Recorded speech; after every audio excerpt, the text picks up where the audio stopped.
Good morning, you guys. So it is going on 2:30 a.m.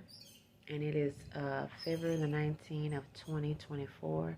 So while it's still fresh on my mind, I said, well, let me go ahead and do my book review of The End to Rose Harbor. So, okay, so the storyline is basically Jo Marie Rose. She's a widow and she moved to Cedar Cove for a fresh start. So she ended up buying this B&B inn, and so she learned that um, she has two guesses. So the first guest is Josh Weaver. Now Josh is coming back into town because he learned that his stepdad Richard, on his deathbed. So um, Richard and Josh didn't see eye to eye with each other because how Richard treated Josh when he was a kid. And so, Richard was married to Josh's mom who died of cancer. And the thing about it was that Josh's mom didn't have no clue that her son was, basically being abused verbally by her husband because he was treating her so good. And what it was, Richard wanted to just be her and his son because he felt like, oh, Josh was just the extra package, right? So anyway, okay, she, passed first, of course, and then so second, not too long ago, after she passed, Dylan passed of a motorcycle accident. So Richard is upset that Josh is still living and his son is not. And then every time he looks at Josh, he looks at, he see his mom and him. And so those two just, have this thing going on. And so only thing Josh want to do is just come back and get what's rightfully his, and which is his mom things that Richard was hiding from him. So then you have Abby Kincaid. Now Abby Kincaid, she's coming back into town because her brother's wedding. Now, mind you, 15 years ago, she was 19 years old, and she had this best friend. Her name was Angela. And one day, it so happened, Abby was the driver, and of course, her best friend on the passenger side. She ended up hitting some ice thing in the road, and it caused them to have an accident. And so what happened was, of course, her best friend didn't make it, and she did. So she had this guilt, and she blamed herself. Not only that, her best friend parents blamed her as well, and it gotten so bad till, of course, she had to leave. And then later on, her parents left, but the only person that still stuck around was her brother Roger.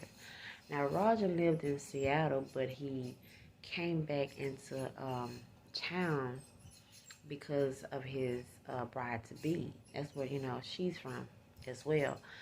So okay, now it's the wedding and everything like that, and of course they're gonna come.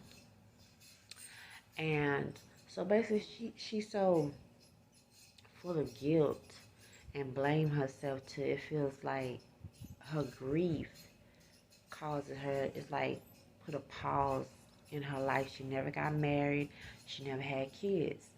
So basically, okay, all three of them, Jo Marie, Josh, and Abby, they all had something in common, which is like the past, was kind of was kind of hard for them to like move forward, but they end up finding that, you know, one thing they did have in common is that, they was trying to move forward. So at the end, in their stories, they end up, it was one thing, but then they, meeting people and everything, and it wasn't all what it seemed. And so they look at it where it is a light at the end of the, tunnel, of this dark tunnel. So they have that in common, and, you know, things change and they move forward. So, yes, this book had, the story itself has 378, but they have this extra, she got extra sneak peeks of other um, books. But your girl is happy because she finished that way. And guess what? On to the next one. This one is Rose Harbor in Bloom. So I'm going to read this and I will be back. Okay, everyone, I just finished reading this part 2 of the Inn at Rose Harbor series. And so, okay, so my input on this, okay, as y'all know, this is Jo Marie Rose. She is the bed and breakfast owner. She's a widow. She's trying to heal and move forward, so she decided to do this in Cedar Cove.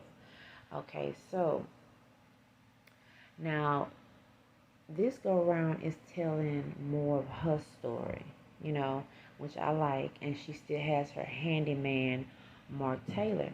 Now their relationship is moving kind of slow, so it's like you don't know in what way how it's going to turn out.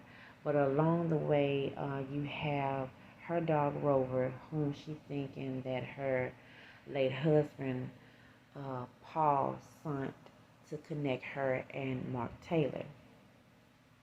Okay, so let's get into her guesses. Okay, you got Mary Smith and you have Annie Newton.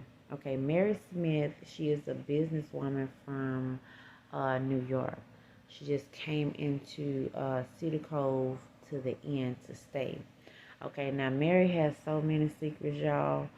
I'm just going to get into it, okay? Mary has, for one, she has cancer, but she's originally from Seattle, which is not too far away from, I think it's like an hour or two from Cedar Cove.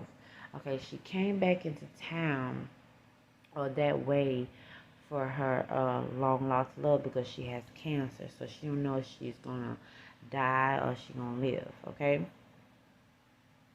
Okay, so she ended up meeting George, and come to find out that he is divorced, and the reason for his divorce was his ex-wife Kathleen, always felt like he was still in love with Mary. So now he found out that Mary has cancer, and he does not want to believe her side. Okay, and so but little did she know, she wasn't expecting this response. She wasn't expecting that he was still available. Now, mind you, he never had kids with Kathleen, but Mary, she never got married or had kids. So her secret comes out. Okay, she ended up telling him the secret that they did have a daughter together, and she put up for adoption. And the reason why she's in Cedar Cove instead of Seattle, where they're originally from, was because their daughter is in Cedar Cove and she's about to graduate. Okay, so the second guest, you guys, her name is Annie Newton. Okay, she's an event planner. She came in town. She decided to come to Cedar Cove to plan for her grandparents' 50th anniversary, and she decided to do it at the bed and breakfast. Okay, so now she's putting herself off into this here because it's a distraction. Because 6 months ago, she had broken off an engagement to her ex-fiance. His name is Lenny. And so, okay, so she off into work, and little did she know that, okay, her grandparents, which is Kent and Julie, they is the cutest thing. I love their character. They played a big part in this of her story. And along came with them was her brother's friend named Oliver, who she didn't know had a major crush on her. So I'm gonna give y'all a little, history about Lenny. Lenny had cheated on Annie, so Annie had called it off that alone, and then he was also self-centered, and it was all about him, and he's trying to still get her back, even though he did her wrong. So moving forward back to Oliver, um, during this time of the anniversary, you know, and he started to realize some things about Oliver that, he's a good guy, and Oliver is not giving up either. He's like, I'm going to let you see, I'm going to let you on see me, this time. And so, like I said, her grandparents played a big part in that, with that, because guess what? Little did she know they was playing matchmaker with them. And they were the cutest couple. Like I said, they was arguing and bickering, but they've been together for so many years. So she realized, she was like, oh my God, we are like my grandparents. And so her thing is, she was just afraid that get involved with somebody else this soon, and is it possible that I could fall in love, after going what I've been through, and she realized that it is possible. All right, so I'm going to give y'all my final thoughts, my which one is my favorite out of the both of these. Part 2. I give this a 3-star. I give this a 3.25. This had me more engaged into the character. My favorite male character in this was George Hudson. My favorite female character, oh, it's kind of up in the air. I don't know. I'm gonna say Mary Smith, because she gave more tea out of the whole thing. My second favorite couple, I ain't gonna lie, I have to give it to the older couple, because I was laughing so hard, because they your typical married couple that been together for years, and they just argue all the time, but they love each other. They've been through so many things with each other, and I just love their story. They had me rolling out. But I did like Annie third. I like Annie and Oliver's story, because I like Oliver. Um he didn't give up on her this time. He was like, yeah, yes, you talking all that, but yeah, you gonna be mine. So I kind of like his little swag too. And Annie, she was just scared. Poor Annie, she was just scared, and she finally let loose and let go, and it happened for her.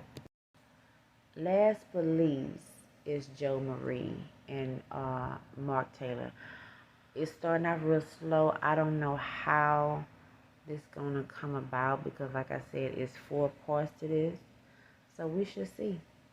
But thank you guys so much for watching. I will see you on the next book review.